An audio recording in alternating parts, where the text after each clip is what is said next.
Hello to the sign and back, my name is Tokika Uzuru, and in today's video we're going to be doing more of a thought piece.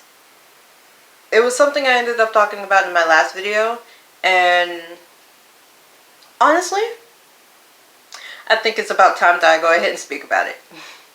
Now, before I get sidetracked into actually figuring out other things, I will go ahead and explain exactly what I'm talking about in this video. Specifically, the idea that motivational speaking or self-help gurus have a tendency to lead into the toxic hustle culture, which leads to more people experiencing burnout. And how my series, Get Unstuck with me, could have also been part of the problem. Now, surprisingly enough, this isn't me saying that I completely disagree with everything that I said in my video, Get Unstuck with me, when it comes to life things. Oh, in fact, I ended up rewatching that video because that was the thing I was supposed to do. And in doing so, I was able to agree with a lot of the things that I said. This video isn't as what I thought it was going to be, which is basically me talking about how I might have actually been overall misinformed when it came to that video. After the video, I did have like a part 2 that I was supposed to go ahead and record, edit, and post, but something kept on keeping me from filming it.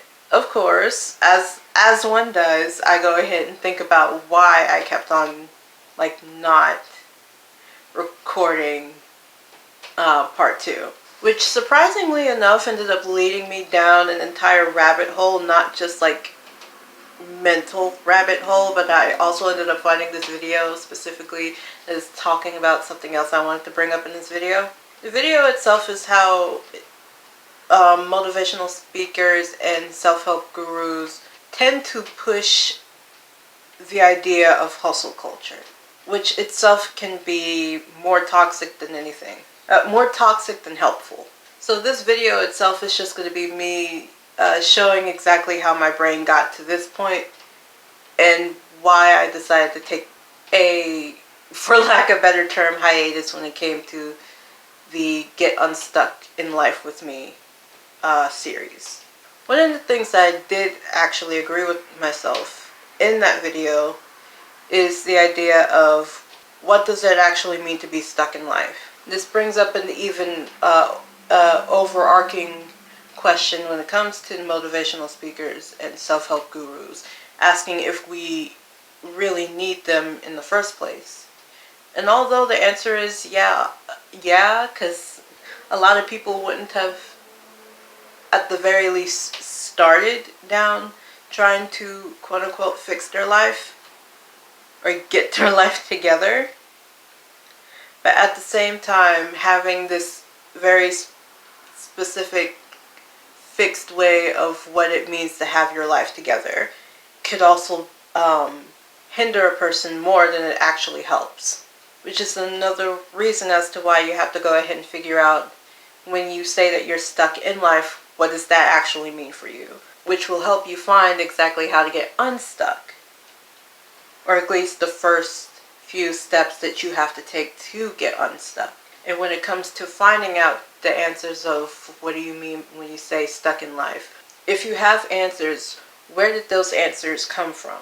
Is it from an outside source, like people telling you all of the stuff that they're able to do, or maybe it's just like stuff that you want to do but you can't because of reasons? Is it coming from FOMO? Is it coming from jealousy or envy? Or is it coming from, I don't really like where I am because it's not fulfilling for me? And figuring out where those answers come from and exactly what points they hit will also help you in figuring out where to go from there. But most of the time when you go ahead and hear motivational speakers talk about things like this, they don't ask you things like, to you, what does it mean to be unstuck in life? They only ask, you want these things, right? Like, assuming we do. It's not that I don't, and it's also not that being overly critical of them asking questions like this. Like, of course, people are going to want things like financial stability and enough money to go ahead and be able to do fun stuff. Of course, people would want to travel. I want to travel. But when it comes to hustle culture specifically, it's literally telling you, turn on tunnel vision, and all you can see is you and the goal that you're going towards. And with everything that has already happened, at the very least within the last 3 years, you're expecting me to go ahead and believe that if I just tunnel vision on the dream and like forget about the discomfort that I'm feeling while heading towards that dream. Do you think that with everything that has already happened, do you think I'm even going to think that the dream is going to happen? From a person that has listened to a lot of motivational speakers talking about this stuff while also watching that video that had even more motivational speakers talk about the same stuff, a lot of the secrets to how they got their success aren't necessarily secrets, because again, you end up hearing a lot of them say basically the same thing and it starts to get redundant. But with the way that they go ahead and give out this information that's supposed to be able to help you with getting out of a financial rut or something around there, it pushes away the idea of everyone will be able to do this one specific thing and automatically get success from it. Because we humans are very impatient beings.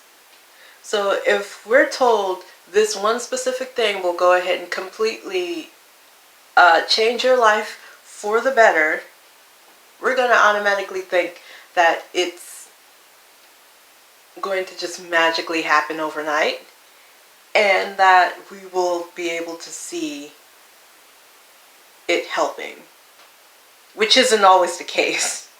The point that I'm trying to make here is that everyone's life's blueprint is completely different. So maybe if you want to go ahead and try working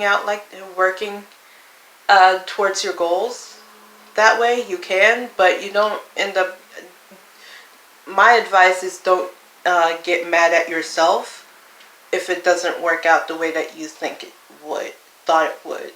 Again, because with everything not being completely certain and set in stone, you can't really say whether something is going to work out or not. You're just going to have to trust the process. But another big issue when it comes to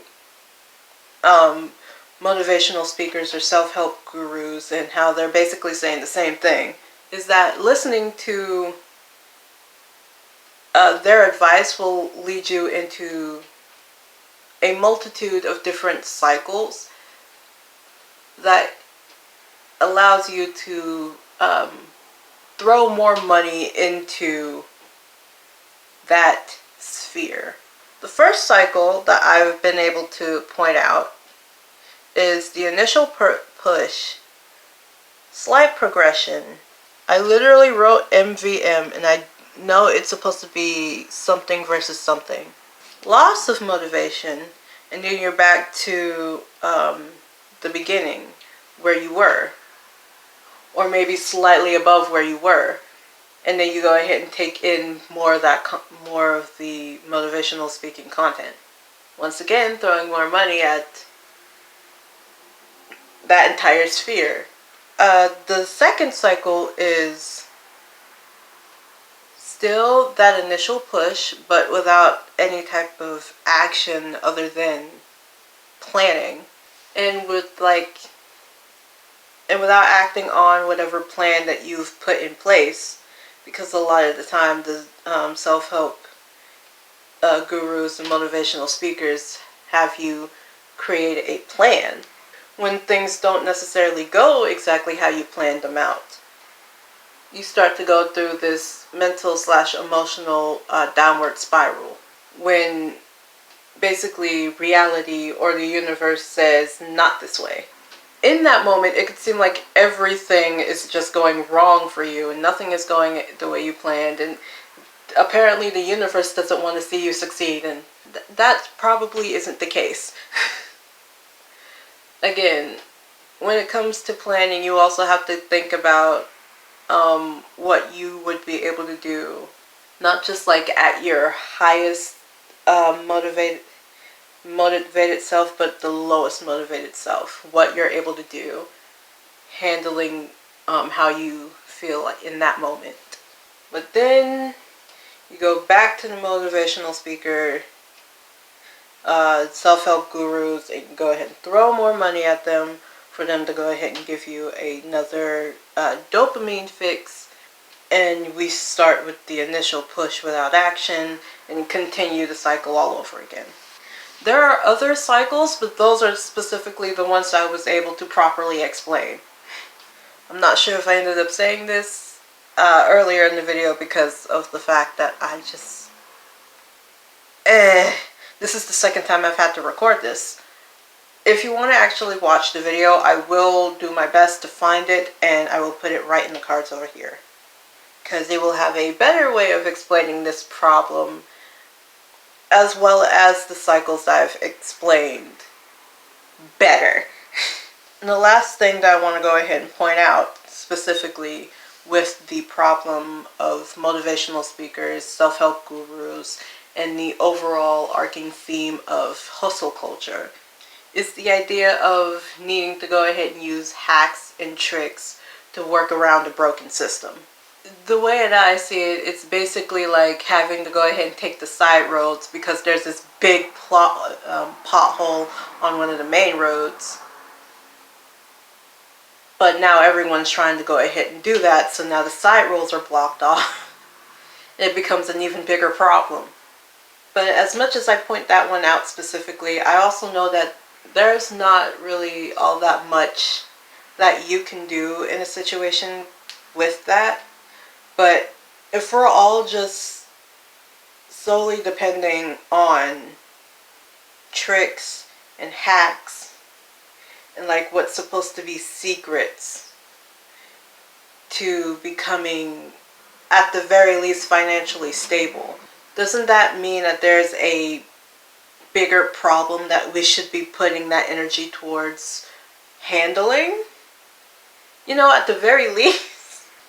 You know, but it's not the system, it's the person. It's not the system, it's the person. How long do we have to go ahead and tell ourselves that before we realize that it might just be the system? Overall, I do believe that we as a whole have become fearful of failure, more so wasting our time, because apparently there's this specific timeline when it comes to life, and you have to hit these specific markers by this specific time to go ahead and be like accepted in today's society. But the other problem is sometimes it doesn't work like that. It just be like that sometimes. I feel like this video was all over the place, but so is my brain most of the time, so that's what you're getting. I tried organizing my thoughts, but with everything else, it's just like jumbled up. And I have an outline here to help me with getting back on track, but nothing. So if we were actually able to keep track over what I was saying, basically the way that I wanted to do my Get Unstuck with Me series is to go ahead and show the progress and process of me getting unstuck in life. However, with all of the other information that I've gathered when it comes to things like that, it started to have me think, is this even a good idea to continue with this series? So as I'm thinking about that, you'll end up seeing my answer if I ever post part 2 or whatever. If this isn't classified as a part 2, it's in and of itself. But I did say in my last video that I feel like I needed to put this video out specifically before I move on with that series. So with me putting out this video is basically saying now I can if I decide to do so. I had to sit in my maturity brain for too long, and now as soon as I'm done with this video, I am going to sit under a blanket and cuddle with a whole bunch of freaking stuffed animals.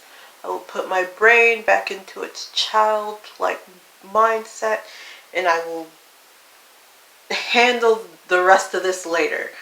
But until then, we gotta get through the stereotypical YouTuber outro where I, as a stereotypical YouTuber, would ask you to do the following. I didn't do the clap. I know I didn't do it. I decided not to do it this video because I'm already chaotic as it is. So as I would usually say, you can go ahead and like, share, subscribe, hit the notification bell to be notified if whenever I post. I'm currently looking out the window, trying to remember how to properly do this.